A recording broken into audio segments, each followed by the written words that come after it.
Bonsoir. Il n'y aura pas beaucoup de prédications au ciel, mais il y aura beaucoup de musique.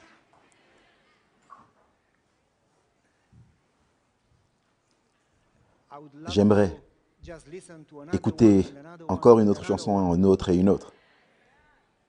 Est-ce que vous pouvez imaginer le chœur des Alléluia au ciel? Des dizaines et des dizaines et des dizaines de milliers qui chantent, qui explosent en louange au Seigneur. Combien d'entre vous souhaiteraient être présents? Et les autres? Moi, je prierai pour vous.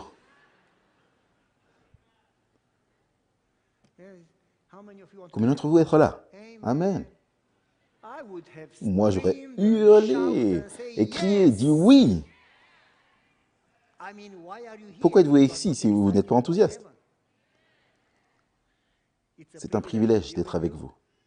Je tiens à remercier les organisateurs de la conférence de m'avoir invité. Je crois, de tout mon cœur, sans l'ombre d'un doute, que Jésus reviendra bientôt, et bien plus tôt qu'on ne le croit. Et nous sommes si aveuglés, nous sommes si habitués aux événements, aux signes des temps, qu'ils sont devenus normaux. Est-ce que on ne réalise même pas que Jésus revient? Nous allons le voir, face à face, avec Christ, mon Sauveur. Nous allons le voir. Mais il y a un problème. Nous aimons parler de doctrine. C'est bien, c'est une bonne chose. Nous aimons parler de signes des temps. Mais nous ignorons les petites choses du quotidien. Et l'esprit de prophétie affirme clairement que par les événements du quotidien, Dieu nous prépare pour la crise majeure. Et n'imaginez pas que vous ne pouvez pas faire face aux crises quotidiennes, mais vous serez capable de tenir bon lors de la crise finale. Les gens aiment parler de la crise finale et ignorent les petits problèmes du quotidien. Je ne peux m'empêcher de penser aux disciples. Ils étaient les plus proches de Jésus, pas vrai? 3 ans et demi. Ils s'approchaient, ils marchaient avec Jésus tous les jours, côte à côte. Ils touchaient Jésus. Ils mangeaient avec lui, ils dormaient au même endroit. Ils l'écoutaient, ils l'ont vu accomplir des miracles extraordinaires. Et pourtant, Jésus leur a répété 1 million de fois, « Je vais mourir ». Et pourtant, quand il est mort, ils furent sous le choc. Car ils étaient sourds et aveugles à ce qu'il avait dit. Parce que les gens choisissent ce qu'ils veulent entendre. Comme en politique, les gens filtrent les choses. Ce qui leur plaît, ce qui leur déplaît, ils entendent ce qu'ils veulent entendre. Et est-ce que vous me suivez? Et est-ce que c'est possible que dans l'Église, vous et moi, fassions la même chose et nous pensions que nous savons quelque chose, mais nous ne savons pas, que nous ne savons pas. Est-ce que vous me suivez? Et donc, nous serons très surpris. Jésus, on a mangé beaucoup de tofu, Jésus. Ah non, je ne te connais pas. On a été à l'église, au camp meeting, on a chanté dans la chorale, Jésus. Je ne vous connais pas. Ce serait la plus grande tragédie de notre vie et de l'histoire. Pourquoi sommes-nous ici si nous ne prenons pas la préparation au sérieux? Et donc, le sujet abordé ce soir, demain ou les nuits suivantes, ça va être une construction vers la préparation pour la crise finale. Et nous essaierons d'aborder certains points, commençant par ceux qui semblent insignifiants. Cependant, ils constituent le fondement des autres qui peuvent paraître importants. Nous pouvons imaginer que nous sommes prêts parce que nous sommes adventistes du 7e jour, nous sommes le peuple de Dieu, nous possédons la vérité, nous connaissons la prophétie des 2300 soirs et matins, nous connaissons l'état des morts, parfois nous ignorons tout simplement l'état des vivants, c'est ça le problème. Mais nous pensons que parce que nous allons à l'église, parce que nous ne travaillons pas le jour du sabbat, nous sommes prêts. Ne vous méprenez pas, nous ne devrions pas travailler le jour du sabbat, nous devrions connaître les doctrines, on devrait connaître les prophéties, mais ce n'est pas ce que je veux dire. Cependant, si vous connaissez ces choses, mais malgré tout, au quotidien, vous faites d'autres choses, vous vous énervez facilement, vous n'avez pas de foi en Dieu, vous essayez de résoudre les problèmes par vous-même. Alors pourquoi est-ce que vous allez à l'église? S'il n'y a pas de transformation, s'il n'y a pas de croissance, nous aimons parler de l'amour, mais nous n'aimons pas trop parler de la croissance. Nous n'aimons tout simplement pas ça. Pourquoi? Jésus, dans ma Bible, dit clairement, si vous demeurez en moi et que je demeure en vous, vous produirez quoi? Quoi? Combien? Beaucoup de fruits. Eh bien, mes amis, voilà comment vous mesurez votre vie spirituelle. S'il n'y a pas de fruits, ça signifie que vous n'êtes pas en Jésus. Parce que la Bible dit, si vous êtes en Jésus, il y aura des fruits. Et Jésus dit clairement, vous les reconnaîtrez quoi? Par leurs fruits. C'est très simple. Alors, où sont les fruits? Ma sœur, où sont les fruits?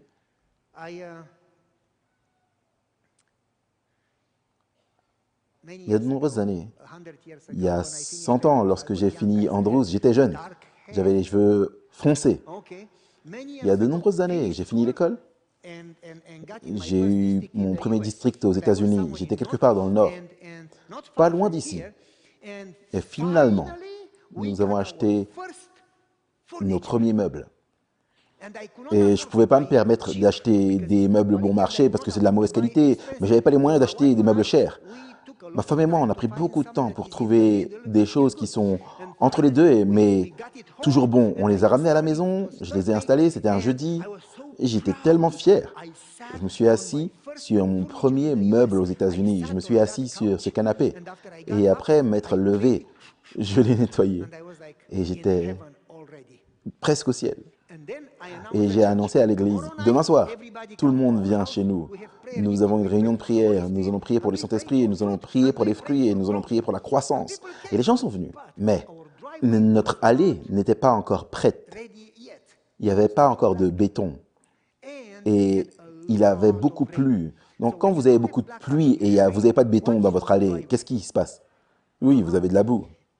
Et certains des membres d'église ne comprennent pas le sens de préserver les biens. Est-ce que vous savez ce que je veux dire? Ils sont arrivés, je me souviens précisément, ce jeune garçon est venu avec sa mère. Ils sont entrés dans la maison et je l'ai surveillé attentivement pour que les gens ne salissent pas notre tapis crème et qu'il ne s'assoit pas sur le canapé neuf il a juste un jour.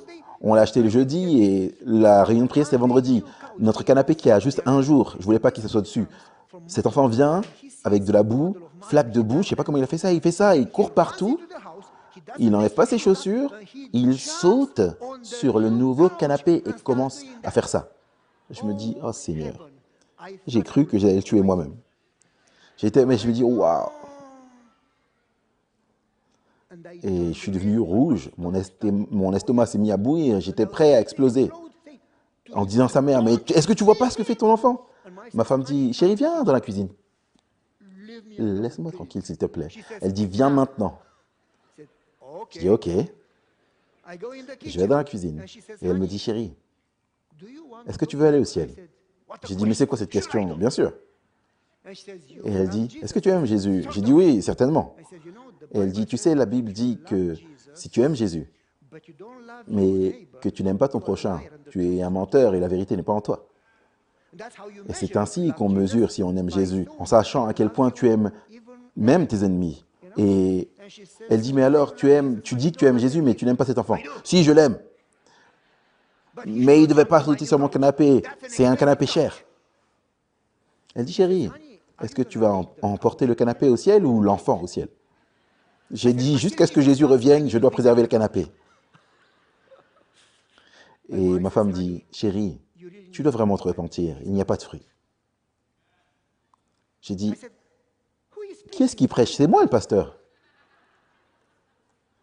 Et elle a dit, chérie, c'est si facile. Elle m'a fait un câlin, et parce que comme elle me fait un câlin, il n'y a rien que je peux faire, je fonds dans ses bras. Et alors qu'elle me tenait, elle a dit, c'est tellement facile de prêcher, mon chéri. Mais c'est là qu'on voit s'il y a des fruits. Puis elle m'a dit, à quoi bon aller à l'église si on ne sait pas s'aimer les uns les autres? Et c'est vrai, vaut mieux arrêter d'y aller, rester à la maison, regarder un film qui n'a aucun sens, manger une grosse pizza et oublier l'église. Parce que si on ne porte pas de fruits, on se trompe nous-mêmes. Est-ce que vous m'entendez? Parce que je ne parle pas juste pour moi. Et elle m'a dit, avant de parler à qui que ce soit, à nouveau, de prêcher, va dans le jardin et demande à Jésus de te donner de l'amour pour cet enfant. J'ai dit, chérie, il est en train maintenant de sauter sur notre canapé. Et elle a dit, eh bien, tu dois décider. Soit tu aimes le canapé, soit tu aimes l'enfant. Je crois qu'elle a dit, tu dois décider qui est-ce que tu aimes le plus. J'ai détesté ce qu'elle a dit, mais je savais qu'elle avait raison. Alors je suis allé dans le jardin. J'ai prié et j'ai dit, Seigneur, pardonne-moi. Ce n'est pas l'enfant le problème, c'est moi. Vous vous souvenez de la chanson? Que dit la chanson? Non, ce n'est pas mon frère, ni ma sœur, mais c'est moi, Seigneur. Vous vous souvenez de cette chanson? Ce n'est pas le pasteur, ce n'est pas le frère, ce n'est pas l'ancien, ce n'est pas la sœur, ce n'est pas l'enfant. C'est moi. C'est toi. C'est moi, Seigneur. Alors j'ai prié, j'ai dit, Seigneur, j'ai désespérément besoin du Saint-Esprit. Et aussitôt, le paragraphe dans Témoignages pour l'Église, volume 2, je ne me souviens plus du chapitre, peut-être chapitre 19, 20, 21, quelque part par là, elle parle à une famille en particulier et elle mentionne juste la première lettre du nom. Et elle dit, toi, frère un tel. Elle dit, tu ne pourras jamais te changer, peu importe à quel point tu essayes, à moins que tu ne sois rempli du Saint-Esprit. Seul le Saint-Esprit peut transformer un cœur. Tu peux peut-être couvrir ce que tu penses, ce que tu es. Tu peux peut-être changer ton comportement extérieur, mais tu ne seras jamais prêt pour le ciel. Et à moins que tu ne changes, tu n'iras pas au ciel. Et le Seigneur te désire ardemment, mais tu as besoin du Saint-Esprit. Alors je dis, Seigneur, je t'en prie, donne-moi le Saint-Esprit. Donne-moi cet amour qui surpasse toute intelligence humaine, cet amour qui aimerait cet enfant qui saute sur mon nouveau canapé alors que mon estomac est noué. Aide-moi à comprendre combien tu aimes cet enfant, car par mon comportement, cet enfant peut être soit sauvé, soit perdu. Et alors que j'avais de la paix dans mon cœur, je suis allé dans le jardin, j'ai cueilli des tomates cerises qui sont vraiment bonnes, pas celles que vous achetez au magasin là. Non, quand vous les prenez du jardin, elles ont un goût incomparable. Il n'y a rien de mieux que le jardinage. J'ai tellement envie de me mettre à parler du jardinage. Dieu aurait pu donner à Adam et Ève 1 million de cadeaux, il leur a donné un jardin. J'aime jardiner. D'ailleurs, quand je suis au jardin, je deviens fou, je parle à mes tomates. Elles ne me répondent pas, mais c'est pas grave. Bref, je suis rentré à la maison avec les tomates cerises. Je lui ai donné des tomates cerises. Je lui ai fait un câlin, je lui ai dit « Jésus t'aime et moi je t'aime ». Il m'a regardé, il m'a dit « Vous êtes le premier pasteur à me dire ça ». Le sabbat suivant, sa mère est venue me voir et m'a serré dans ses bras et elle s'est mise à pleurer. Et elle m'a dit « Je suis dans une situation désespérée, mon mari a divorcé. Quand mon fils va le voir, il lui achète tout ce qu'il veut. Quand mon fils vient me voir, je dois le discipliner. Et l'enfant me dit, je te déteste, je préfère papa. Et donc, j'arrête de le discipliner. Et voici ce qu'il fait. Et tout le monde dans l'église lui crie dessus, tais-toi.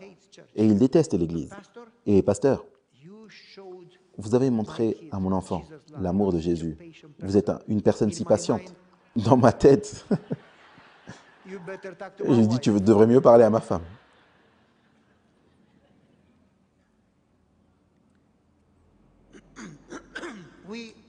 Nous aimons parler des prophéties. Et c'est une bonne chose. Parler des signes des temps. Les crises et tout ça, les temps, les choses, les événements. Cependant, où est la transformation? Pensez-vous que le caractère changera lors de la crise finale? Ne pensez-vous pas que la transformation devrait se produire quotidiennement? Et cela aurait dû commencer hier. Alors comment vivre cela? Comment vivre la transformation? De quoi avez-vous besoin pour la transformation, pour qu'elle ait lieu? Et nous allons parler d'une ou deux choses qui sont absolument vitales, cruciales pour notre salut, essentielles, fondamentales. J'aimerais vous raconter une histoire avant de commencer. Ce n'était pas l'histoire, c'était l'introduction. Donc, il y a longtemps, ma femme et moi, il y a très longtemps, on a pris nos enfants, on avait une Toyota Sienna et on a roulé jusque dans le Tennessee, du nord au sud. On a récupéré nos amis, on a passé 3 jours là-bas et on a récupéré nos amis et on a roulé jusqu'au nord. Tennessee, Kentucky, Illinois, Indiana, dans l'autre sens, peu importe. Le Wisconsin, on s'est arrêté, on a fait une pause, on est allé dans le Minnesota, Dakota. Finalement, on est arrivé à Grand Teton, Montana. Super voyage.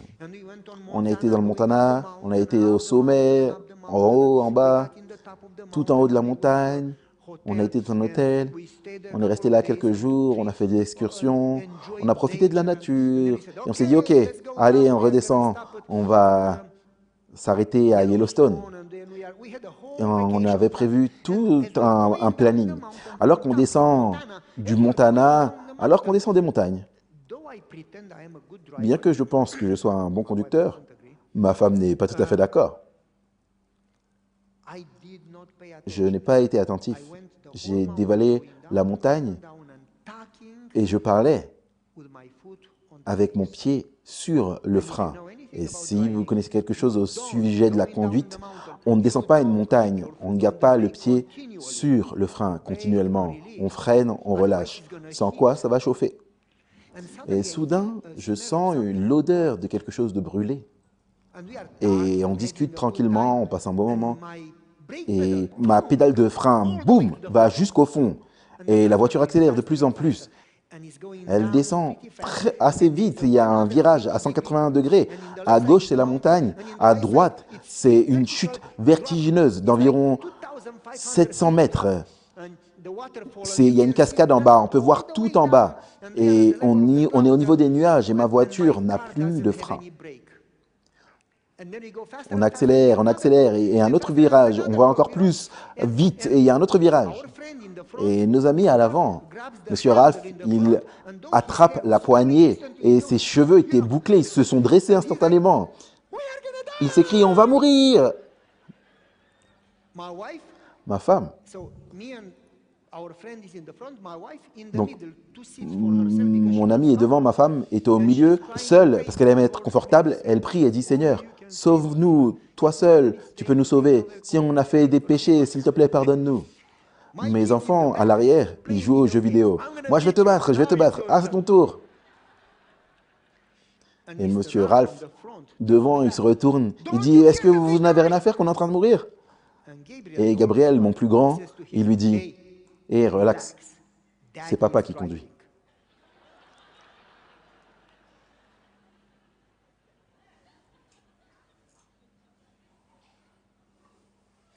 Et ils ont continué à jouer comme si de rien n'était.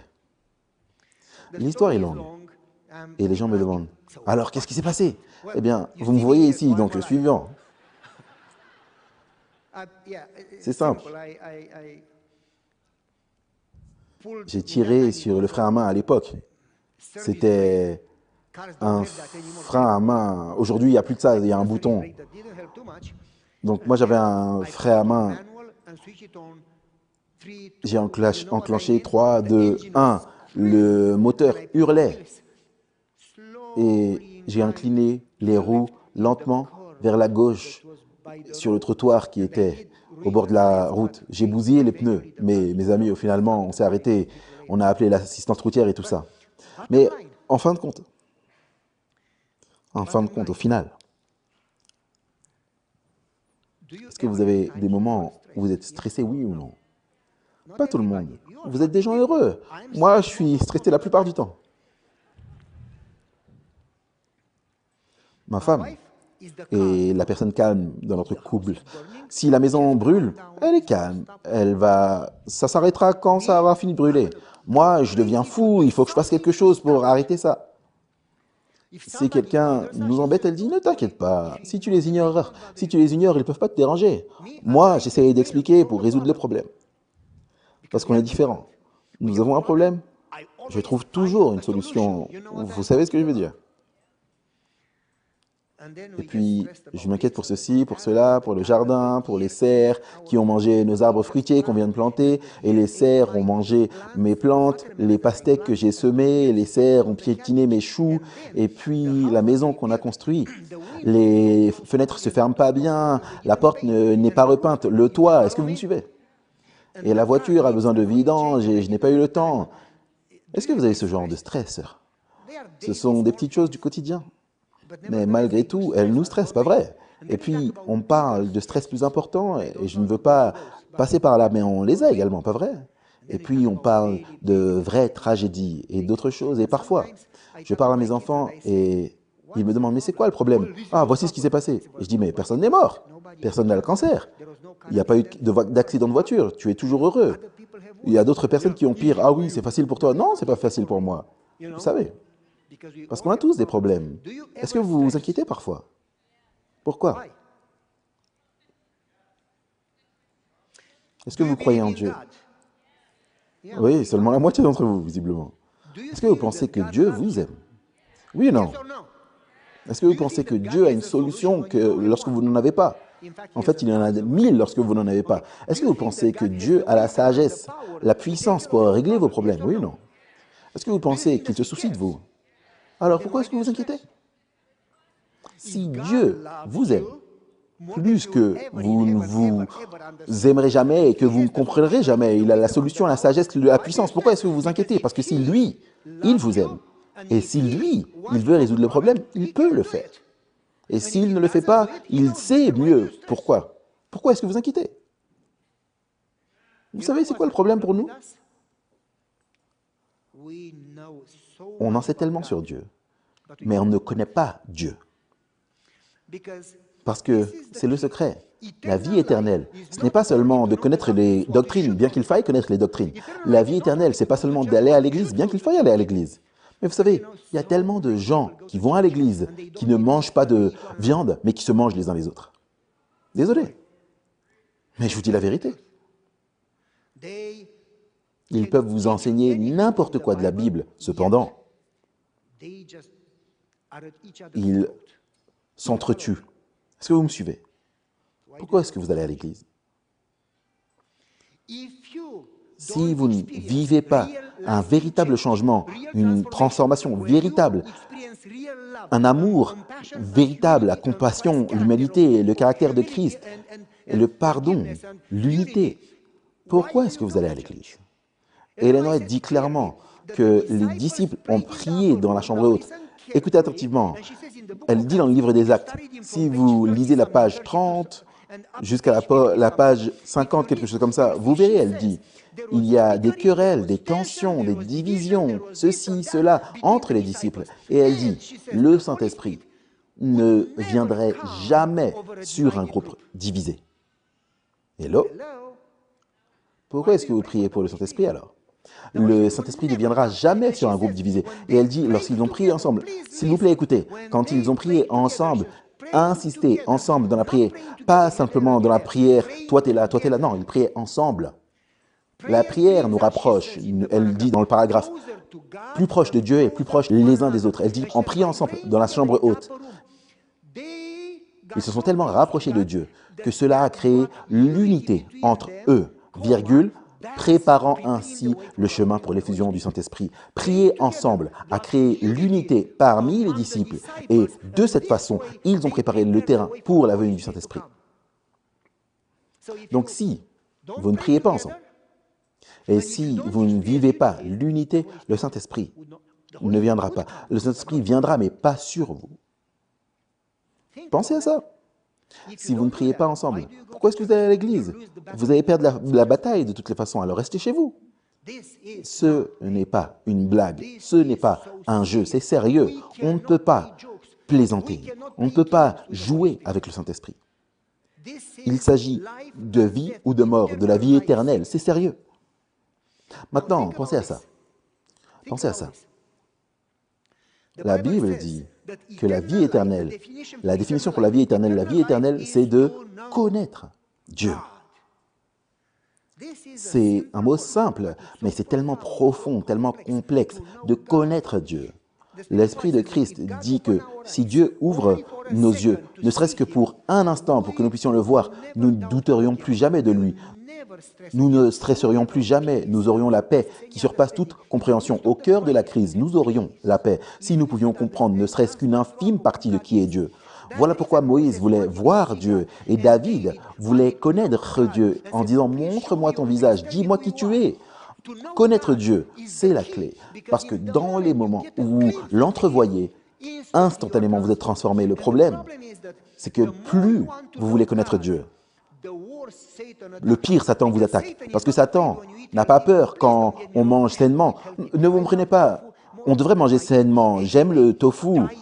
J'aime le tofu thaï préparé. C'est incroyable. Mais ne vous me prenez pas. Mais pasteur, tu détestes le tofu. Non, non. Préparez du tofu. Vous m'invitez, je vous promets que je viens. Mais ça ne va pas vous sauver. Nous allons à l'église. C'est bien. On ne devrait pas manquer nos églises, on devrait aller à l'église chaque sabbat, comme Jésus. Mais ça ne va pas nous sauver. Il y a beaucoup de gens qui vont à l'église et qui ne seront pas au ciel. Les pharisiens allaient à l'église fidèlement, mais ils ont tué Jésus. Parce que si vous allez à l'église et que vous connaissez les doctrines, les prophéties, vous mangez sainement, vous chantez à la chorale, vous allez à des réunions, du camp meeting, vous participez à l'évangélisation, aux études bibliques et tout ça, mais vous ne connaissez pas Dieu. Vous manquez l'essentiel. Connaître Dieu, c'est la vie éternelle. Et quand vous connaissez Dieu, cette connaissance va vous transformer totalement. En présence de Dieu, les gens s'effondrent, ils s'écroulent. Pensez à Isaïe, pensez à Ézéchiel, pensez à Daniel, pensez à Jean. En présence de Dieu, ils s'effondrent, tout le monde est par terre. On ne peut pas être en présence de Dieu et se tenir droit. Et pourtant, nous allons prier et nous continuons sans nous effondrer. On va à l'église. Si vous allez à l'église et vous pensez que vous observez le sabbat parce que vous ne travaillez pas, vous vous trompez. Les gens paresseux, ils ne travaillent jamais. Ça veut dire qu'ils gardent le sabbat tous les jours. On n'observe pas le sabbat parce qu'on ne travaille pas. On observe le sabbat parce qu'on adore Dieu. C'est le but même du sabbat, adorer Dieu. Donc si vous allez à l'église et que vous n'adorez pas Dieu, vous passez à côté de l'essentiel. On ne prie pas simplement parce qu'il faut poser une question. On va prier pour rencontrer Dieu. Si vous allez prier et que vous ne rencontrez pas Dieu, vous passez à côté de l'essentiel. On ne lit pas la Bible simplement pour avoir une connaissance. On lit la Bible pour apprendre sur Dieu. Et si vous ne vous rapprochez pas de Dieu à travers sa parole, pourquoi est-ce que vous lisez sa parole? Le but de tout, c'est de connaître Dieu. C'est ça la véritable transformation. Comment est-ce que vous savez que vous connaissez Dieu? Dans les crises quotidiennes. C'est facile d'être calme quand personne ne vous dérange. C'est facile d'avoir la foi quand il n'y a pas de crise. Est-ce que j'ai raison? C'est facile d'aimer tout le monde quand il n'y a pas de conflit. Mais dès que vous avez un défi, un challenge dans votre vie, dans votre quotidien, les gens disent « Oh, on adore le sabbat ». L'adoration, c'est tous les jours, le lundi, le mardi, le mercredi. L'adoration, c'est partout où est-ce que vous êtes. Parce que adorer, c'est reconnaître Dieu comme votre Seigneur. Et si vous ne reconnaissez pas Dieu tous les jours, Ce n'est pas suffisant de le reconnaître un jour par semaine.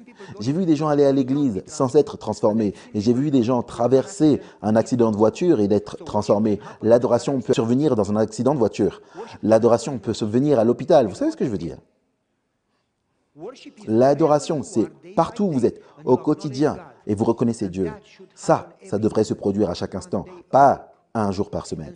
Et donc, si on continue comme ça, connaître Dieu signifie que chaque jour, chaque seconde, si vous êtes au magasin, si vous êtes à l'école, si vous conduisez, moi je suis une personne patiente, sauf quand je suis au volant. Lorsque je vois des gens conduire lentement, ça me rend fou. Si j'avais des tomates, je les aurais jetées sur leur pare-brise. Déplace-toi sur la droite, laisse-moi passer. Ma femme me dit, calme-toi chérie, tu n'es toujours pas transformé. Ça me rend encore plus malheureux. L'adoration, c'est tous les jours. Et la façon dont vous agissez à chaque instant révèle si Dieu est votre Seigneur. Parce que si vous ne manifestez pas le caractère de Christ, ça signifie que vous ne connaissez pas Dieu. Ça signifie que Dieu ne vit pas dans votre cœur. Ça signifie que vous avez une théorie de la religion, mais vous n'avez pas de connaissance de Dieu, aucune présence de Dieu. Réfléchissez à ceci. Les crises quotidiennes, les petites crises du quotidien nous préparent pour la crise finale, sans quoi vous ne serez jamais préparé. Connaître Dieu, c'est la vie éternelle. Prenons un exemple. Prenons un exemple. Dans la Bible, nous connaissons l'histoire. Nous nous souvenons que Jésus a prêché et ensuite Jésus est monté sur le bateau, il a traversé le lac. La Bible dit, je n'ai pas le temps d'aller dans les détails, mais vous pouvez le lire pour vous-même. La Bible dit que,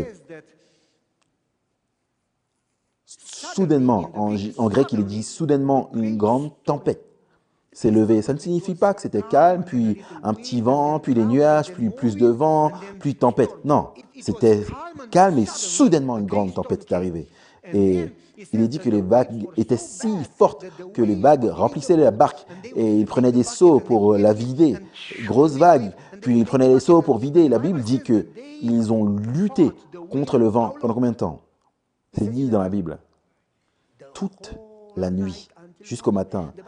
La Bible dit qu'ils étaient si épuisés, si désespérés, qu'ils ont abandonné, ils étaient prêts à mourir. Puis un éclair a illuminé le ciel et dans l'éclair, ils ont vu qui? Et qu'est-ce qu'il faisait? Quoi? Jésus, il dormait alors que vous traversez la tempête? Jésus, il dormait alors que vous traversez la crise? Est-ce qu'il ne se soucie pas de nous? Alors qu'est-ce qu'ils disent à Jésus? Les humains, à Dieu, souvenez-vous de leurs paroles. Ne te soucies-tu pas que nous périssions? Est-ce que Dieu se soucie-t-il?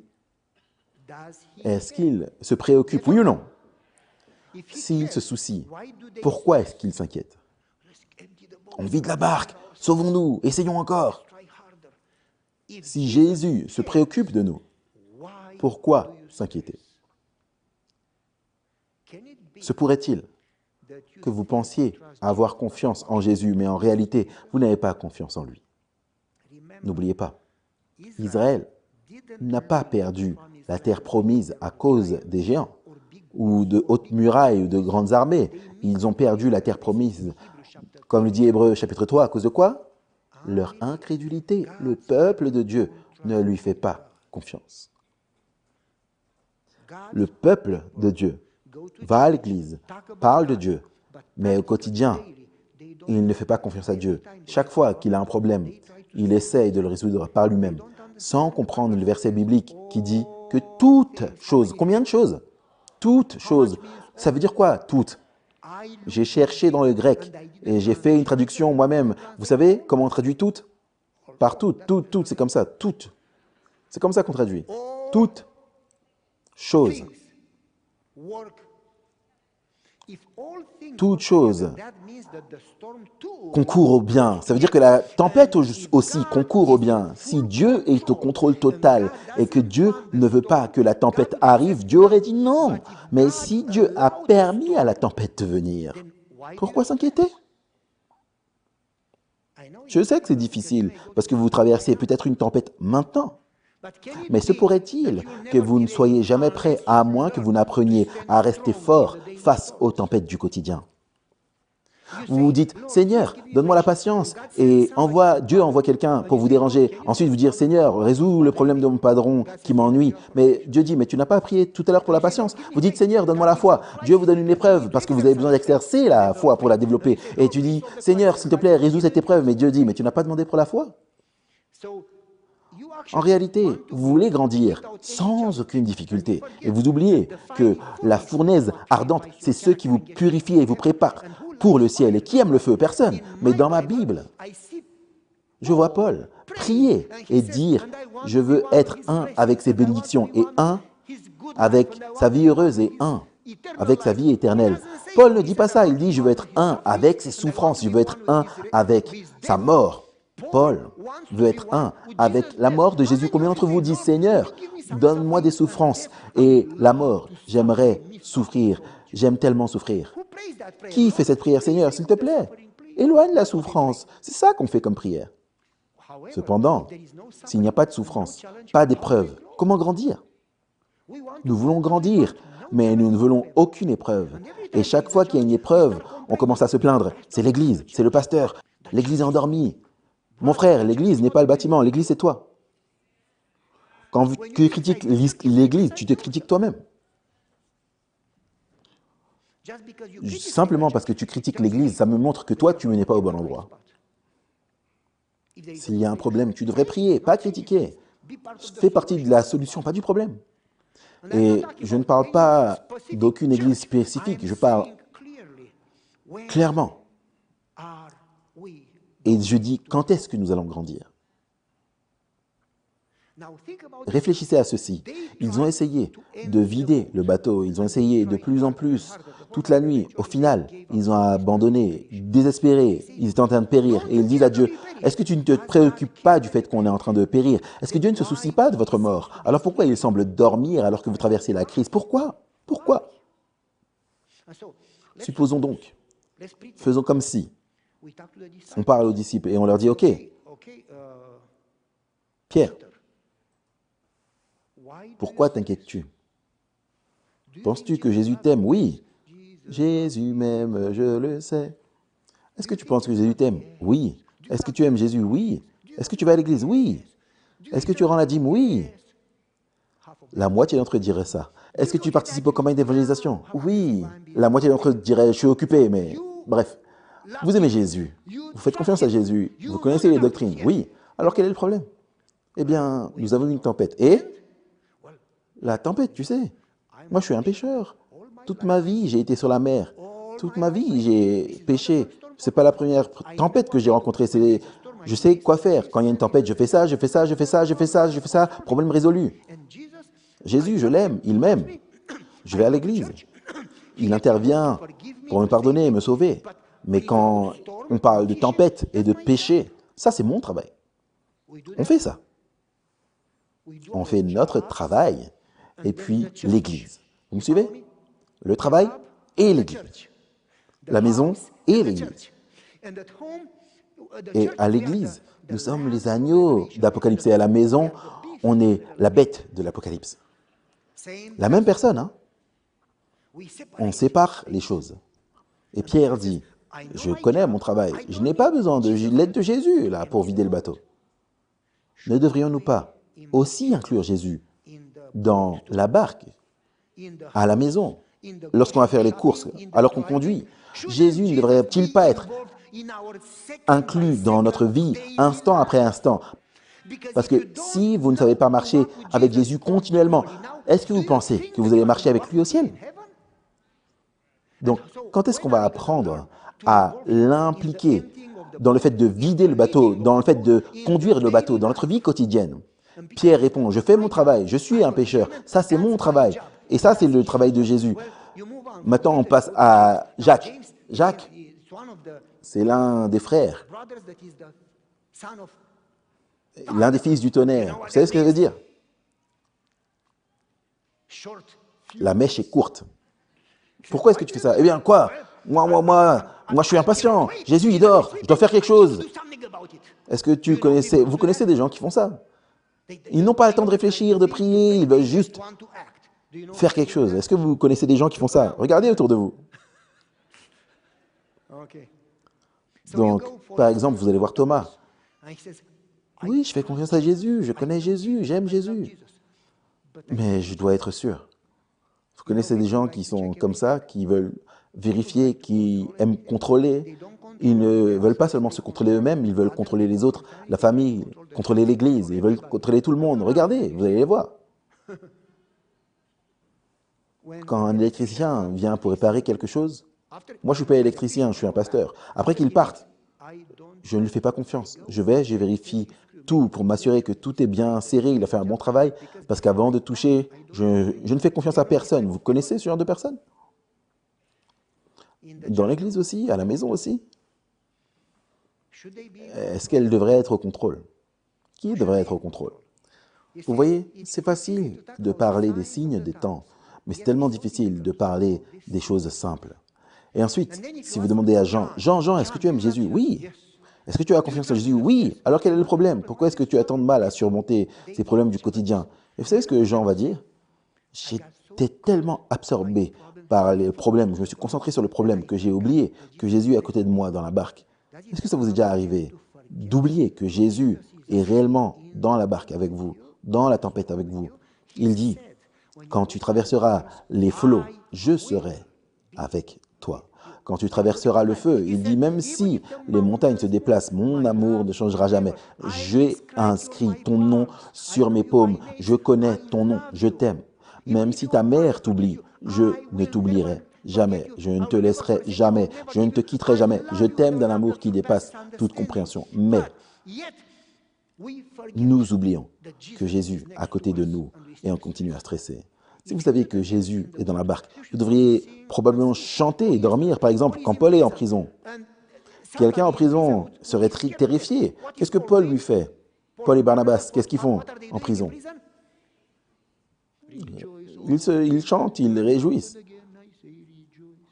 Ils se réjouissent, ils jubilent en prison. Soit il est malade, soit avoir une foi absolue en Dieu. Vous suivez? Joseph, il est en prison. Aucun espoir d'être libéré un jour. La Bible dit que tout le monde pouvait voir qu'il avait l'Esprit du Dieu vivant en lui. L'Esprit de Dieu lui a donné une telle paix qu'ils ne purent le comprendre. Est-ce que vous avez ça? Souvenez-vous, Pierre était en prison. Qu'est-ce qu'il faisait? Les pharisiens projetaient de le tuer le lendemain. Qu'est-ce que Pierre faisait? Paisiblement, comme un bébé. Pourquoi? Ça signifie qu'il connaissait son Dieu. Et il savait que Dieu est dans la barque. Et il savait qu'au cœur de la cellule, au cœur de la tempête, au cœur de votre crise, Dieu est avec vous. Quelle transformation s'opérera dans nos cœurs, dans nos foyers, dans nos églises, si nous prenions toujours confiance. Ellen White dit, si nous réalisons toujours que Dieu est tout près de nous, qu'il peut nous voir. Vous me suivez? Pierre, pourquoi est-ce que tu t'inquiètes? Jean, pourquoi est-ce que tu stresses quand tu traverses une tempête? Pourquoi t'inquiéter si Dieu est avec toi? Est-il possible que tu aies la théorie de Dieu, mais pas la présence de Dieu? Vous avez la connaissance théorique de Dieu, mais pas la connaissance relationnelle de Dieu. Quand Jésus vient, il leur dira, « Je ne vous ai jamais connu ». Et en grec, il y a 3 mots pour connaître. Didaskalo, connaissance, information intellectuelle, ginosko, une relation, une amitié, puis il y a oïda. Ça signifie connaître quelqu'un au point de lui faire entièrement confiance, même si vous ne le comprenez pas. Et Jésus utilise oïda. Vous ne me connaissez pas assez pour me faire confiance. Vous me connaissez, mais vous ne vous fiez pas à moi. Vous ne me faites pas confiance. Voilà pourquoi Israël n'est pas entré. Ce n'est pas parce qu'il ne connaissait pas les doctrines, c'est parce qu'en pratique, le peuple de Dieu ne faisait pas confiance à Dieu. Quelle offense de dire que Dieu vous aime et que vous ne lui faites pas confiance. L'esprit de prophétie dit que Dieu est blessé et offensé lorsque nous doutons de son amour, de sa sagesse et de sa puissance. Elle dit, si Dieu ouvrait nos yeux pour une seconde, nous aurions honte de nous-mêmes, nous ne douterions plus jamais. Les anges sont étonnés que nous doutions de Dieu. Réfléchissez à ça. Réfléchissez à ça. Si je demande à Jésus, Jésus, pourquoi dors-tu quand je traverse une crise? Vous savez ce que Jésus va répondre? Il ne me répondra pas. Il me répondrait avec une question plutôt. Il me dirait, Pavel, est-ce que tu te souviens quand tu conduisais du Montana et que tu n'avais plus de frein? Oui, ok. Pourquoi tout le monde est stressé? Pourquoi les enfants n'ont-ils pas stressé? Qu'est-ce qu'ils disaient tes enfants? Hé, détends-toi. C'est papa qui conduit. Vous me suivez? Et Jésus aurait dit, eh bien, Jimmy, Marie, Pavel, peu importe. Mon père, c'est lui qui conduit le bateau. Peu importe la tempête, quand mon père est au contrôle, je peux dormir. Je peux dormir en paix. Parce que s'il me veut en vie, je vivrai. Et s'il veut que j'aille me reposer, je ferai volontiers tout ce qu'il me demandera. Je suis prêt. Car je ne suis jamais seul. Dieu est avec nous. Et si Dieu est avec nous, qui sera contre nous? Mais c'est très étrange, ce dont nous ne nous rendons pas compte, ce que nous ne réalisons pas vraiment. Permettez-moi d'avancer un peu. Nous ne nous rendons pas compte que, soit dit en passant, avant de continuer, je tiens à préciser que chaque fois que vous prenez la décision de mieux connaître Dieu, de vous rapprocher de Dieu, Satan vous attaquera. Satan n'aura pas peur quand vous irez à l'église, mais quand vous voudrez connaître Dieu, il aura peur. Et lorsque Satan vous attaque, ce n'est pas une raison pour vous décourager et abandonner. C'est la raison pour laquelle il faut prier encore plus, étudier encore plus, expérimenter encore plus sa présence. Permettez-moi de revenir à ce que je voulais dire. C'est très intéressant de constater que dans cette époque, dans la langue originale, très simple, ils n'avaient que 2 mots pour désigner la mer. Ils avaient la mer pour la mer et l'abîme pour la mer. Et dans la Bible, parfois, ils utilisent le mot mer et parfois, ils utilisent le mot abîme. Et en grec, quand on parle de la mer, ils désignent les eaux. Mais quand ils parlent des profondeurs, de l'abîme, non seulement ils veulent dire les eaux, mais un endroit avec beaucoup de dieux, le dieu de l'eau, de la guerre, de la déesse de l'amour. Quand ils parlent de l'abîme, ils parlent des dieux, des esprits des eaux. Et lorsqu'il y a eu cette tempête, Sir White nous dit dans Jésus-Christ que Satan cherchait à tuer Jésus et les disciples. Et ce n'est pas la première fois. Satan a essayé de tuer Jésus même à la naissance, car il voulait faire échouer le plan du salut. J'aimerais donc que vous puissiez comprendre ceci. Chaque jour, alors que nous allons parler de ce verset biblique, Éphésiens chapitre 6, nous ne luttons pas contre la chair et le sang. Si vous gardez à l'esprit l'image de la grande controverse, la guerre entre Dieu et Satan, vous comprendrez que chaque crise dans votre vie, de la plus petite à la plus grande, n'arrivera par hasard. Tout fait partie de la grande controverse. Ellen White dit ceci, au-dessus de chaque être humain, des anges bons et mauvais s'efforcent constamment d'exercer une influence. Au-dessus de chaque homme, à cet instant précis, à chaque seconde, si Dieu vous ouvrait les yeux, des anges, vous verriez des anges, des bons et des mauvais, se battre au-dessus de vous pour vous influencer. Ce que vous voyez, ce que vous pensez, ce que vous faites, ce que vous dites, à chaque seconde, à chaque décision, chaque action, absolument, tous les anges tentent de vous influencer. C'est une guerre spirituelle. Et Satan, Ellen White dit, Satan veut que nous puissions rester ignorants, afin que nous ne puissions pas réaliser la gravité, l'urgence, la nécessité de nous préparer et que nous soyons totalement démunis face à cette guerre. Elle dit, s'il pouvait ouvrir nos yeux pour un instant et voir la guerre, ce grand conflit, nous serions en prière en permanence. Réfléchissez-y, si tout est guerre spirituelle, même lorsque vous allez faire vos courses, vous conduisez, tout est guerre spirituelle. Elle dit, chaque petite décision compte. Tout ce qui peut paraître insignifiant contribue à forger notre caractère, nos habitudes. qui forment le caractère qui mène à la vie éternelle ou à la mort éternelle. Chaque petite chose que vous ne jugez pas importante contribue à la formation du caractère et vous ne pouvez pas ignorer. Si tout fait partie du combat spirituel et que vous ne luttez pas contre la chair et le sang, mais c'est la guerre spirituelle, alors est-ce qu'on ne devrait pas prêter attention à chaque détail, à chaque instant?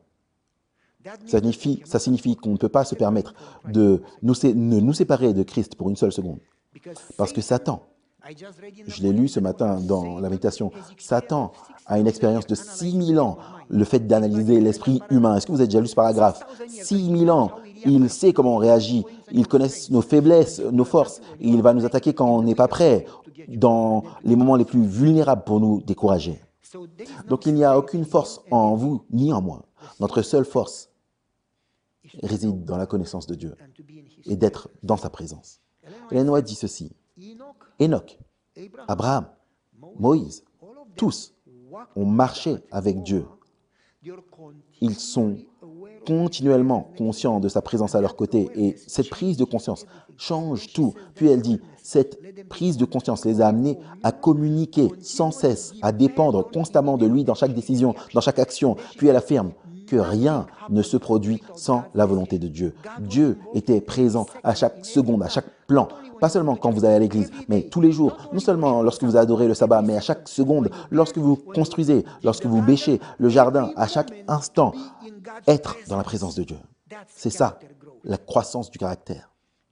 Et même maintenant, jour après jour, le caractère se forge et votre vie se décide pour l'éternité, le salut ou la perte éternelle. Satan veut que nous soyons ignorants de tout cela. Et à quoi bon, si nous ratons le paradis, à quoi bon parler de ces choses? Réfléchissez-y. Job, lorsque Satan se présente devant Dieu et que Dieu dit « As-tu considéré mon serviteur Job ?» Satan dit « Tu lui as donné une Mercedes, une Tesla, une Ferrari, une Maserati. Tu lui as offert une maison en Floride, une maison en Montana, une maison, peu importe. Tu lui as donné 400 000 $ par mois, une prime de 2 millions à Noël. Tu lui as donné une magnifique famille, il est en bonne santé, il n'a pas le cancer, il n'a jamais eu le Covid. Il est béni. » Et Satan dit alors, tu as érigé une haie de protection autour de sa maison. Et je ne peux pas le toucher. Et Satan dit, enlève cette protection et il va te maudire en face. Sous-entendant que nous aimons Dieu et lui faisons confiance tant que nous recevons des bénédictions et des réponses. Mais dès que les bénédictions disparaissent, nous perdons la foi en Dieu, nous doutons de Dieu et nous ne faisons plus confiance. Votre foi dépend-elle des bénédictions et des réponses ou de votre relation avec lui? Dès que vous n'avez plus de bénédictions, vous doutez de Dieu. Et Dieu dit, ok, Dieu permet à Satan d'agir avec des limites. Tu peux aller jusque-là, mais ne touche pas à sa vie. Donc, si des choses arrivent, c'est parce que Dieu les a permis. C'est dur, n'est-ce pas?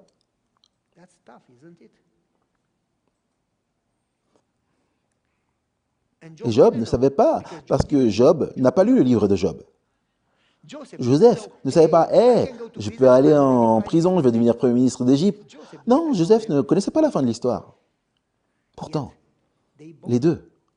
Daniel, il ne s'est pas dit, ah, je suis un esclave en Babylone, mais au final, non, ils ont fait confiance à Dieu malgré la crise. C'est ça, la base du christianisme. Si nous oublions cela, tout le reste n'a plus d'importance. Voilà pourquoi nous avons des conflits dans nos cœurs, des conflits à la maison, des conflits dans l'église.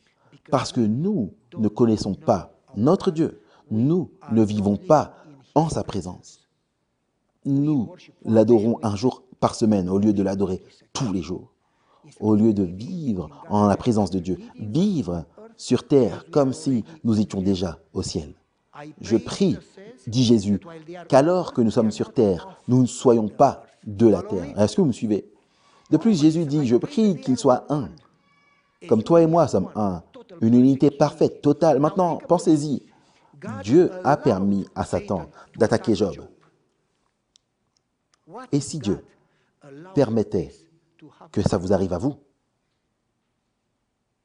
Et au lieu de dire « Seigneur, s'il te plaît, résous cette crise », vous devriez dire « Seigneur, je ne sais pas pourquoi tu as permis cela. C'est très douloureux. Mais si tu l'as permis, c'est que j'en ai besoin. » Comme Paul en prison.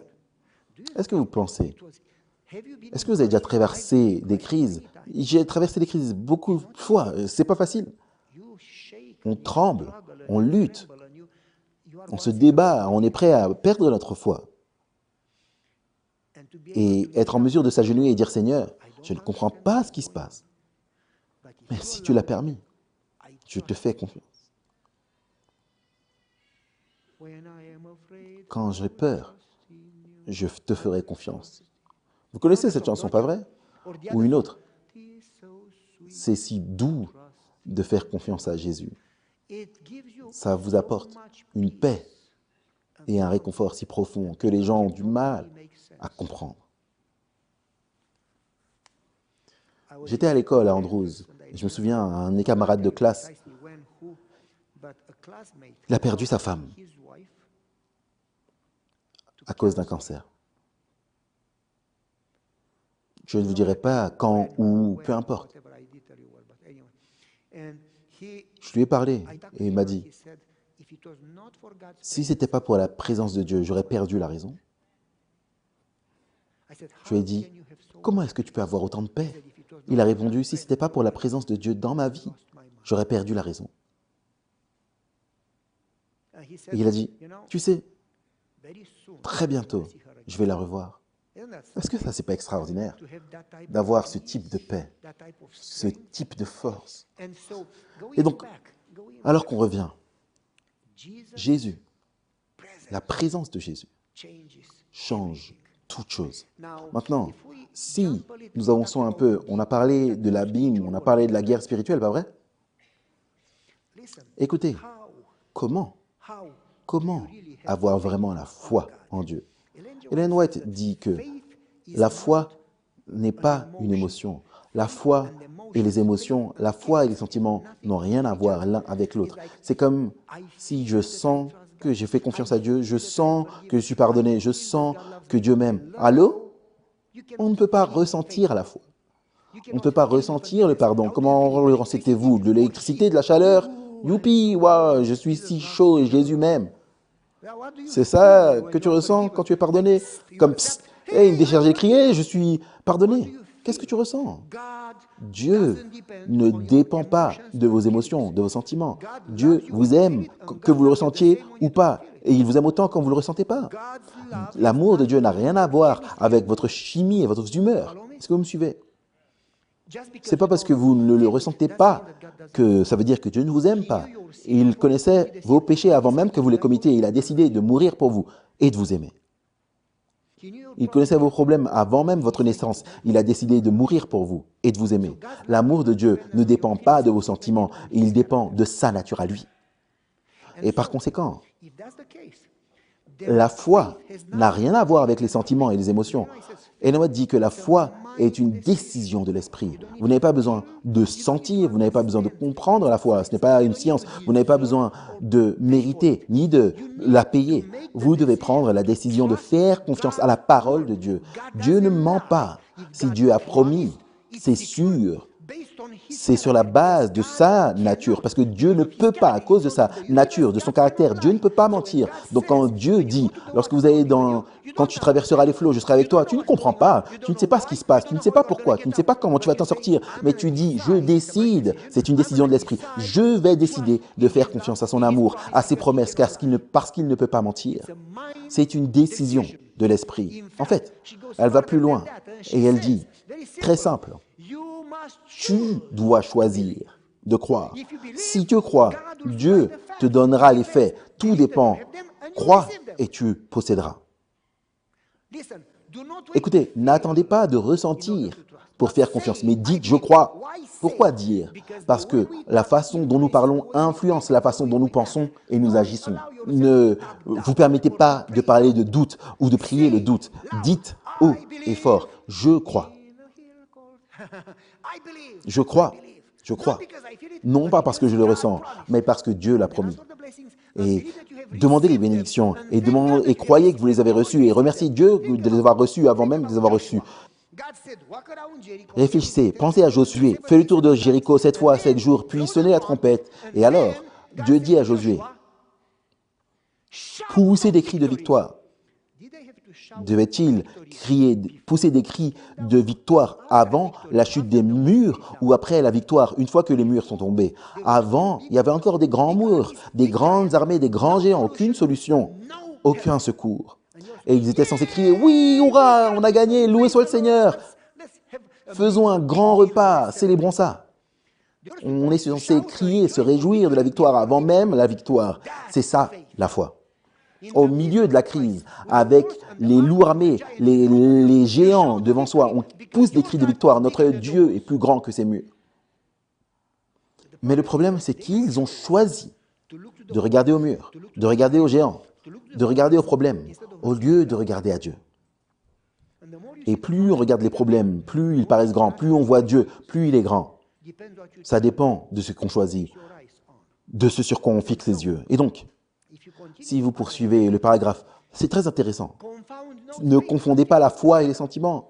Ils sont distincts. La foi est notre disposition à exercer. Cette foi, nous pouvons la garder. Croyez, croyez, croyez. Laissez votre foi s'emparer de la bénédiction. Et écoutez, les sentiments n'ont rien à voir avec la foi.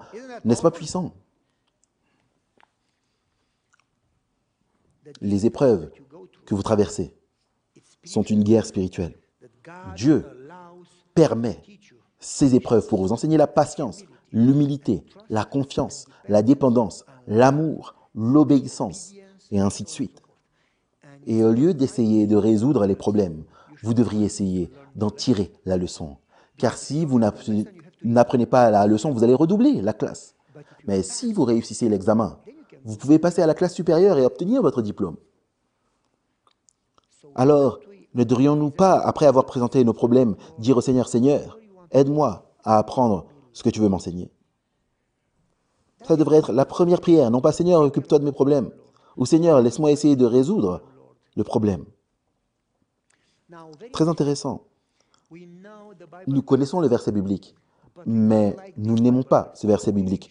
Nous nous réjouissons dans nos souffrances parce que nous savons qu'elles produisent quoi? Le caractère.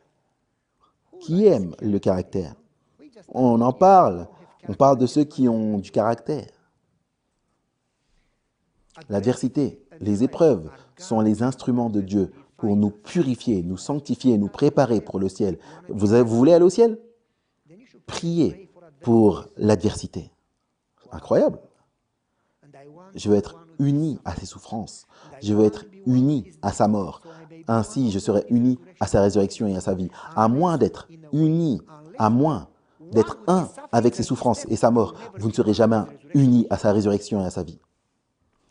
À moins qu'un grain ne tombe en terre et ne meure, il ne portera jamais de fruit. Vous voulez vraiment aller au ciel?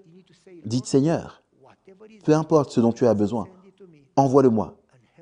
J'en ai besoin. Aide-moi à te faire confiance. Aide-moi à me souvenir que tu es dans le bateau et que tu ne dors pas. J'ai simplement besoin d'apprendre à te faire confiance. Réfléchissez à ceci. Les souffrances sont insignifiantes comparées à la gloire à venir. Alors, si Dieu vous ouvre les yeux et que vous voyez le ciel, vous direz « Waouh! Mais qu'il vienne! Je suis heureux de traverser les souffrances parce que c'est quelques secondes, mais le ciel, c'est l'éternité. Et quand vous serez au ciel, vous n'allez pas dire « Oh, waouh, Seigneur, moi j'avais eu 5 jours difficiles. Je ne suis pas sûr que ça en valait la peine d'être ici. » Vous n'allez pas dire ça. Vous allez dire « Merci. » Et je me souviens, et c'est très difficile à raconter.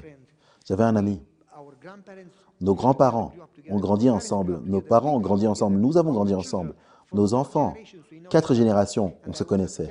Et j'étais à une réunion il y a longtemps. J'ai reçu un appel et elle m'a dit « Je suis en train de mourir. Le médecin m'a donné 3-4 jours. » Et elle dit « Je ne savais rien. J'étais fatigué. J'étais chez le médecin. Il a dit « C'est trop tard. Le cancer a rongé votre corps. Il n'y a plus aucun organe. Vous n'avez plus de poumons, plus de cœur. Je ne sais même pas comment vous marchez, comment vous êtes encore en vie. Vous devriez être morte depuis 2-3 mois. » Et elle m'a dit « Viens et prie pour moi. » Et j'ai parlé au président de la conférence, il a dit « Tu ne peux pas aller aujourd'hui, tu dois aller dimanche. » Et il a dit Jésus n'a pas besoin que tu accomplisses un miracle. Jésus a prononcé une parole et à ce moment-là, le serviteur du centurion romain, vous vous souvenez de l'histoire? Le centurion, à ce moment-là, il a été guéri. Et il a dit, hé, Jésus peut faire ça. Il n'a pas besoin que toi, tu sois là-bas. Donc je lui ai dit, je viens dimanche. Et il insistait, s'il te plaît, viens, viens, viens. J'ai répondu, je prierai pour toi et je viendrai dimanche. Cette nuit-là, j'ai prié toute la nuit. Aucune réponse. Est-ce que ça vous est déjà arrivé de ne pas recevoir de réponse? Ça vous est déjà arrivé ou c'est que moi? Et le lendemain, j'ai fait ma méditation. J'ai prié, j'ai étudié. Et j'ai repris mon étude biblique. J'ai lu ce que Dieu disait à Moïse. Tu ne verras pas le pays, tu vas mourir. Tu n'entreras pas. S'il te plaît, laisse-moi rentrer. Non, non, tu vas mourir. Arrête de me demander. J'ai dit, Seigneur, est-ce que tu me parles? Elle doit vivre, pas mourir. Et là, j'ouvre le livre d'Actes dans l'esprit de prophétie. Ils ont lapidé Étienne et il est mort. J'ai dit, Seigneur, allez, encore la mort, dis-moi quelque chose sur la vie. Et j'ai prié, s'il te plaît, Seigneur, sauve-la. Puis j'ai étudié encore. J'ai étudié la question des martyrs, encore au sujet de la mort. Donc je ferme les livres, je vais à la tente. Et le frère Reed, il dit, avant que Jésus ne revienne, beaucoup vont mourir. Je me dis, oh là là, encore la mort. Et elle m'a dit, est-ce que tu as prié? J'ai dit, oui. Et qu'est-ce que Dieu a dit? Je ne sais pas. Qu'est-ce que je devais dire? J'ai une bonne nouvelle, tu vas mourir? Qui se réjouit de mourir? J'ai une nouvelle pour toi, tu vas mourir. Alors j'ai dit, non, je ne sais pas. Elle dit, dis-moi, qu'est-ce que je dois te dire? J'ai prié, c'est tout. La nuit suivante, j'ai encore prié, j'ai prié sans cesse. Et quelqu'un frappe à la porte. J'ouvre la porte et je pleure. Il me demande, pourquoi tu pleures? Je prie pour cet ami, mais je ne tiens aucune réponse. Mais tu te prends pour qui? Est-ce que tu es le maître ou le serviteur? Tu ne peux pas dire à Dieu quoi faire. Il est le maître. Tu dois simplement apprendre à faire confiance au Seigneur. J'ai dit, oui, mais c'est difficile. C'est facile quand tout va bien. Eh bien, tu ne connais pas le Seigneur alors? Waouh! Alors je suis retourné prier, j'ai dit, Seigneur, aide-moi à avoir confiance en toi. Pas seulement moi, mais aide-la aussi à avoir confiance en toi, au cœur de cette crise terrible. De plus, elle avait des enfants, un mari. Aide-les à te faire confiance.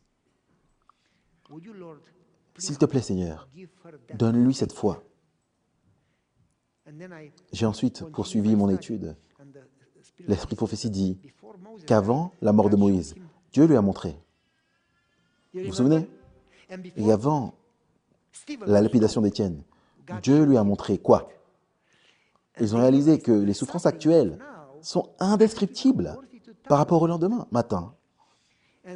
Et donc, au matin, son mari l'a appelée, il m'a dit elle est décédée la nuit dernière. J'ai dit elle est morte? Oui. Si tu veux venir dimanche, il y aura les funérailles. C'était jeudi, elle est morte la nuit précédente. Il m'a dit hier soir quelque chose de très étrange s'est produit. Elle était dans le coma, elle était pâle et soudainement vers 2h30 du matin, tout est devenu lumineux. Elle était rayonnante. Elle a commencé à parler. Oui. Et ensuite elle a dit waouh, merci, oui, waouh. Magnifique. Et ensuite, elle a fermé les yeux. J'ai dit, je ne sais pas ce qui s'est passé. J'ai dit, je sais exactement ce qui s'est passé. Dieu a tiré le rideau et il a dit, ma fille, pour l'instant, tu vas dormir. Mais ça ne durera qu'une seconde. Après ça, laisse-moi te donner un petit aperçu. Il a tiré le rideau. Il a dit, waouh, ça te convient? Elle a dit, oui, merci. Rien à dire. On se concentre trop sur ceci, alors qu'on devrait remplir notre esprit de cela. C'est comme ça qu'on se prépare pour le ciel. Oh, je vais à l'église, je mange sainement, je connais les doctrines, j'enseigne l'école du sabbat. Et quoi? Si vous ne connaissez pas votre Dieu, si vous ne faites pas confiance à votre Dieu, si vous ne marchez pas avec votre Dieu, pourquoi est-ce que vous allez à l'église? Si vous voulez être prêt pour la crise finale, vous devez apprendre à faire confiance à Dieu dans cette crise. Vous devez apprendre à marcher avec Dieu aujourd'hui. Vous devez apprendre à être comme Jésus et à faire confiance à Jésus. Et à être rempli de Jésus. À être rempli de Jésus. Maintenant, on doit avancer parce qu'il y a 57 diapos et on a la diapo 26. C'est bon, on va sauter. On avance, on avance. Écoutez, celui qui veille sur vous, est-ce qu'il dort? Non. Il ne sommeille ni ne dort, celui qui vieillit sur vous. Il ne sommeille ni ne dort. Souvenez-vous-en. D'ailleurs, quand ils ont réveillé Jésus, est-ce que tu ne te soucies pas qu'on meure? Dieu, lui, se soucie de votre souffrance. Et la loi dit, Dieu ne permettra jamais à ses enfants de souffrir, sauf si c'est nécessaire. Réfléchissez-y.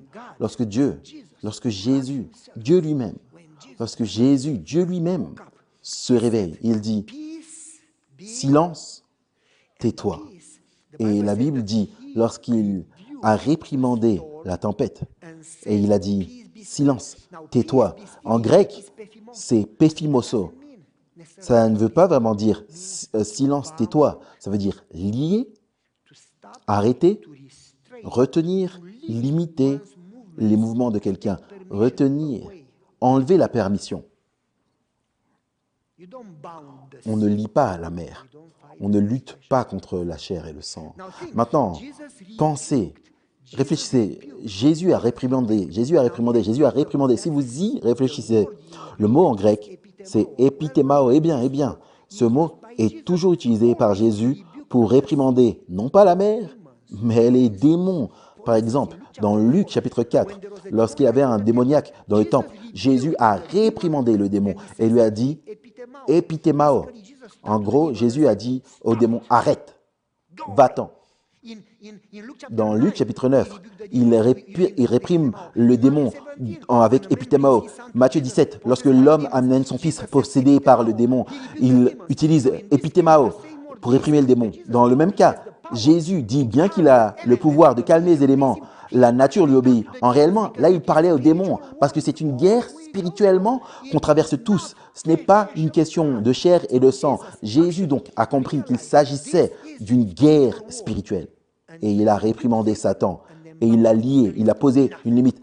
Assez, va-t'en. Si vous comprenez que tout ce qui nous arrive est une guerre spirituelle, vous devez l'aborder différemment.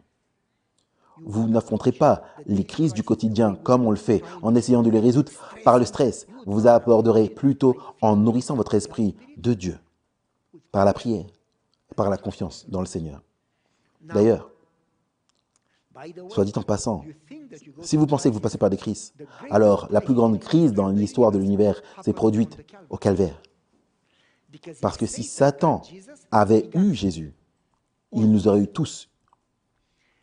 Et Jésus a dit epithémao pour réprimander le démon sur le lac. Et Jésus dit epithémao pour réprimander le démon dans votre situation. Mais Dieu n'est pas intervenu pour empêcher Satan de tuer son fils.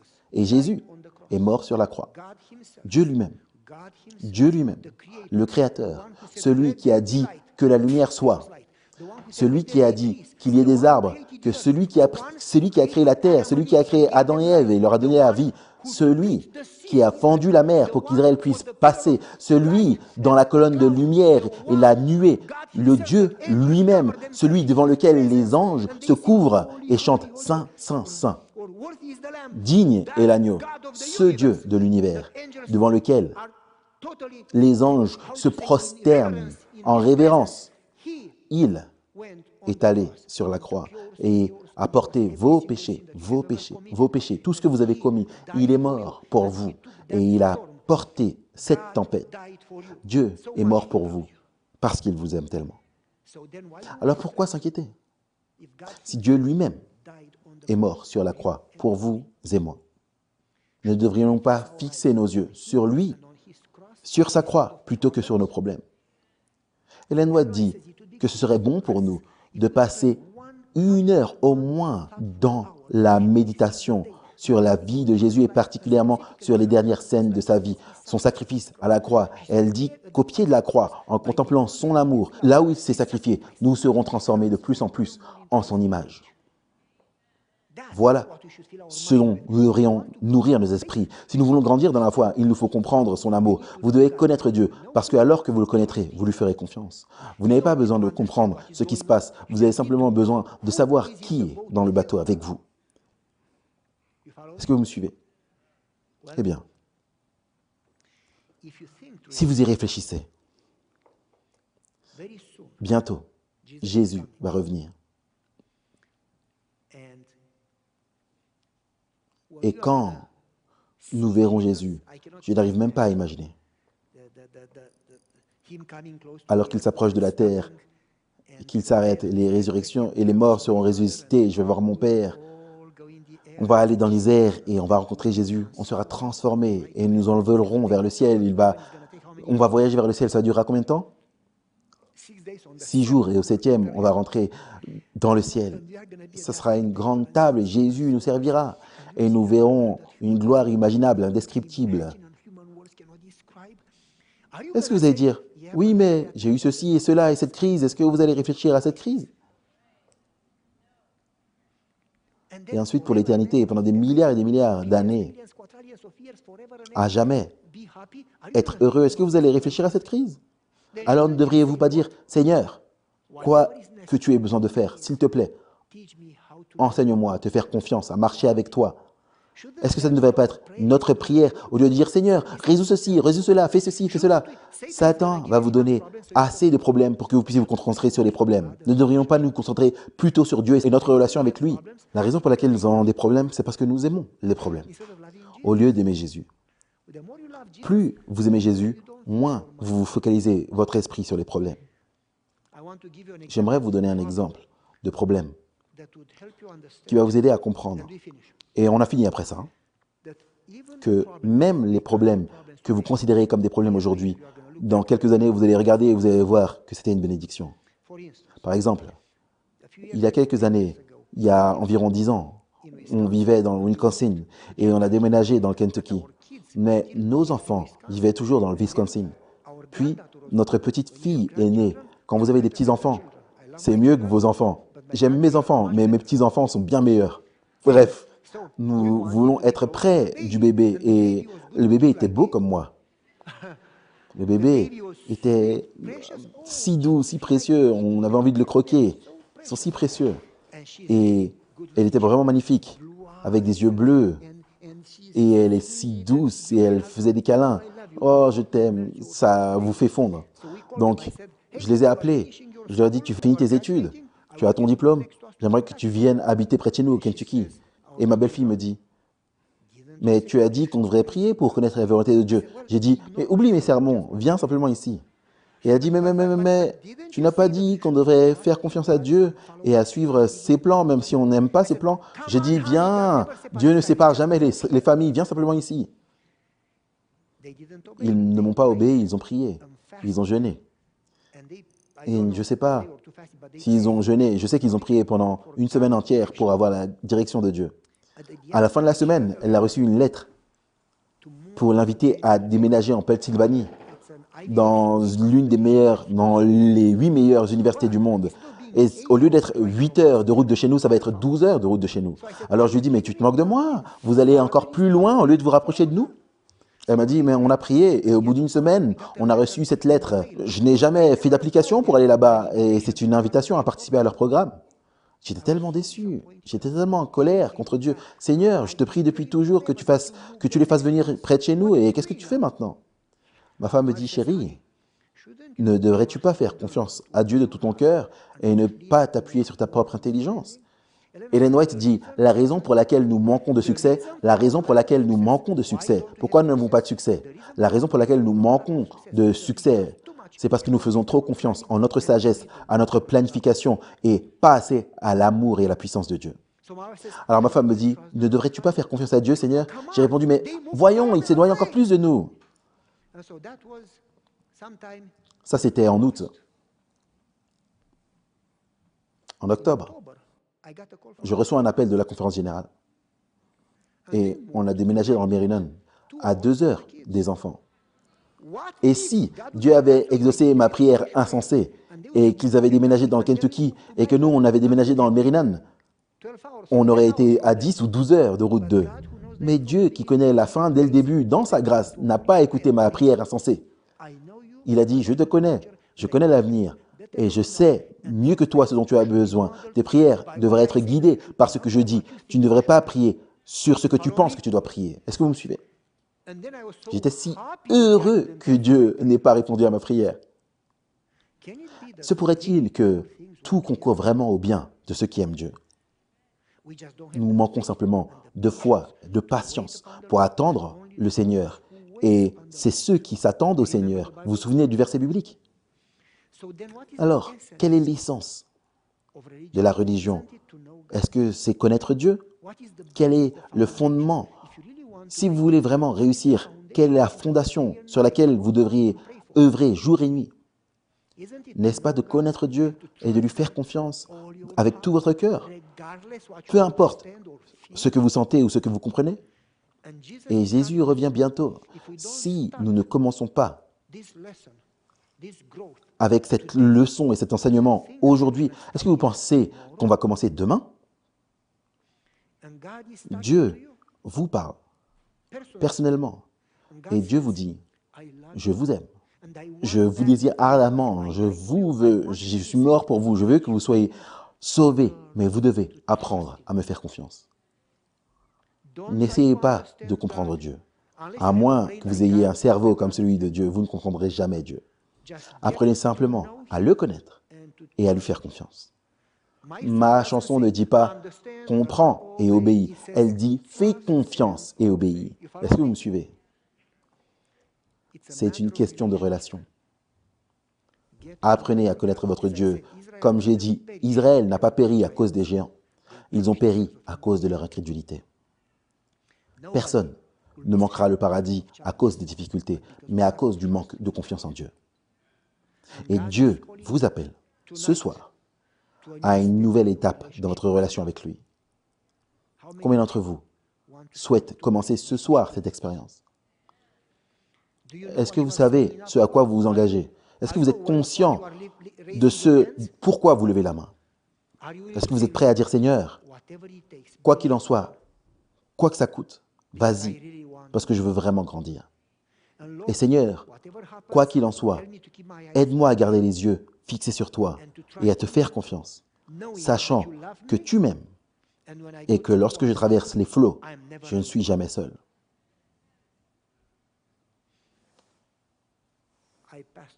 J'ai dépassé de 5 minutes. Mais je vais vous raconter une autre histoire. Je vous promets, c'est la dernière. Est-ce que vous connaissez Jennifer Rothschild? Combien d'entre vous ont l'histoire de Jennifer Rothschild? Ok. Elle travaillait pour une radio chrétienne et elle était jeune. Je ne me souviens plus. 29, 30, quelque part comme ça. Très jeune. Elle avait une petite fille de 3 ans. Et du jour au lendemain, elle a perdu la vue. Son état s'est aggravé de plus en plus. Et elle est chez le médecin lui a dit « tu as une rétinosa pigmentosa, une rétine pigmentaire. » Et il n'y avait pas de cure, c'est une dégénérescence du nerf optique. C'est incurable. Le médecin a dit « dans quelques années, tu ne vas plus rien voir sans aucune possibilité de guérison. » Elle a prié, elle a prié, elle a prié, elle a prié. Pas de réponse. Et elle est devenue dépressive, elle a arrêté d'aller travailler, elle a arrêté d'aller à l'église, elle a commencé à blâmer tout le monde, le pasteur qui ne lui rendait pas visite assez, son mari qui ne la comprenait pas. Bref, tout le monde était coupable de quelque chose. Et elle a commencé à blâmer Dieu, elle est devenue amère, et puis amère, elle est découragée, enfin déprimée. L'esprit prophétie dit, ne vous permettez pas de parler du doute ou du penser ou de prier le doute. En agissant ainsi, vous donnez l'avantage à Satan. Priez foi, pensez foi, parlez foi. Parlez comme si votre foi était invincible grâce à votre Dieu d'amour puissant. Mais elle s'est autorisée à se focaliser sur les problèmes. Elle est devenue déprimée et découragée. Au bout de quelques mois, son mari a dit « Assez, tu as un Dieu qui est mort pour toi, qui t'aime, qui va te sauver. Quand tu seras au ciel, tout ça sera même pas digne d'être mentionné. Lève-toi, retourne cuisiner, retourne travailler. » Elle a dit « Non, mais je suis aveugle. » Oui, c'est bien ça le problème. Dans ton esprit, tu te dis que tu es aveugle. Oui, mais je suis aveugle. Oui, il y a beaucoup de gens qui sont aveugles. Il y a beaucoup de gens qui sont dans un pire état que toi. Lève-toi et fais confiance à Dieu de tout ton cœur. Non, je n'y arrive pas, tu ne me comprends pas. Il a dit, aujourd'hui, je ne vais pas travailler. Je vais t'aider à te lever. Bouge-toi. Prions ensemble. Non, je ne veux pas prier. Prions ensemble. Ferme les yeux. Seigneur, maintenant cuisinons. Non, je ne peux pas, je vais me couper les doigts. Allons-y. Tu sais où est-ce qu'elle est la cuisine dans ta maison? Tu sais comment aller aux toilettes quand il n'y a pas de lumière. Tu connais ta maison. Allez, allons dans la cuisine. Mais je ne vois rien. Si, allons-y. Allons dans la cuisine. Prends les pommes de terre. Elles sont où? Dans le tiroir en bas. Non, je ne peux pas les nettoyer, je vais me couper. On le fait ensemble. Elle épluche les pommes de terre. Ensuite, elle coupe les oignons lentement, soigneusement. Le lendemain, une semaine, 2 semaines, un mois, elle prend l'habitude de couper, de cuisiner. Elle reste occupée. Maintenant, on chante une chanson.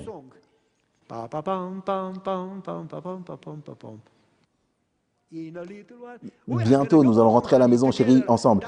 Même si tu es aveugle, tu vas voir Jésus et tu vas retrouver la vue.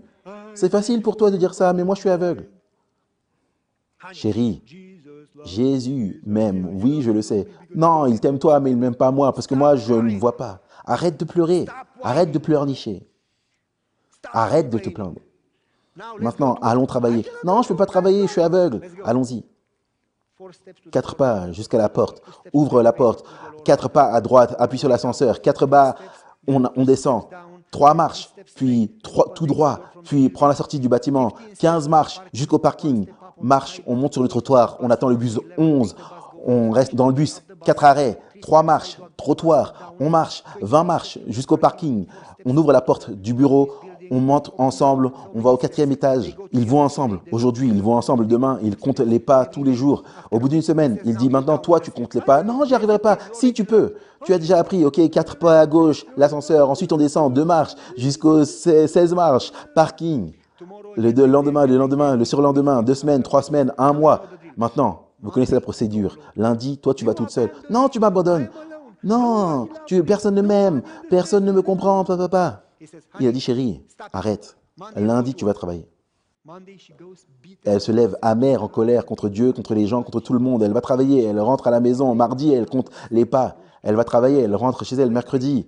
Jeudi, lorsqu'elle monte dans le bus, le chauffeur lui dit, madame, vous êtes la personne la plus aimée que je n'ai jamais vue. Personne n'est autant aimé que vous. Elle dit, mais qu'est-ce que vous dites? Je suis misérable, je suis seul, aveugle, personne ne m'aime et je suis seul. Il répondit, madame, vous n'êtes jamais seul. Il y a un militaire. Son mari était un officier militaire. Le chauffeur dit, il y a un militaire qui vous suit. Il est près de vous à chaque fois. Quand vous arrivez à la gare routière, vous montez dans le bus, lui il monte dans sa voiture. Il conduit derrière le bus. Quand vous descendez du bus, il gare sa voiture, il marche près de vous. Il vous fait entrer dans le bureau. À 16 heures, il vous attend. Quand vous sortez de l'immeuble, il marche près de vous. Quand vous montez dans le bus, il monte dans sa voiture et tous les jours, il est derrière vous. Un pas derrière vous. Comme ça, quand vous entrez dans l'immeuble, il vous embrasse de loin et vous dit « Je t'aime, chérie, de tout mon cœur. » Madame, vous n'êtes pas seule. Vous êtes simplement aveugle. Vous n'êtes pas seul. Vous êtes simplement aveugle. Ne devrions-nous pas faire confiance à notre Dieu de tout notre cœur?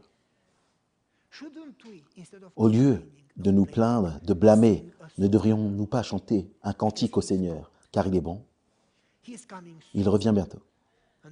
Et nous allons passer l'éternité au ciel, pendant 1000 ans, puis l'éternité sur la nouvelle terre.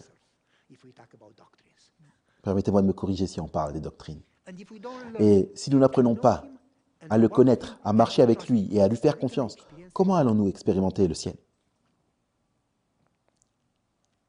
Prions ensemble. Père Céleste, tant de fois, nous nous sommes laissés absorber par les détails, nous oublions l'essentiel. Ce qui paraît simple, mais qui constitue le fondement. Connaître Dieu. Te connaître, c'est la vie éternelle. Te connaître m'apporte la paix et la joie. Te connaître apporte la victoire et la transformation. Aide-nous à nous concentrer sur toi. Te connaître, garder nos pensées tournées vers toi, nos paroles vers toi, vers le ciel, nous remplir de ta présence et à apprendre à te faire confiance en toutes choses. Je prie pour que nous tous commencions cette expérience aujourd'hui. Au nom de Jésus. Amen. Bonne soirée, à demain.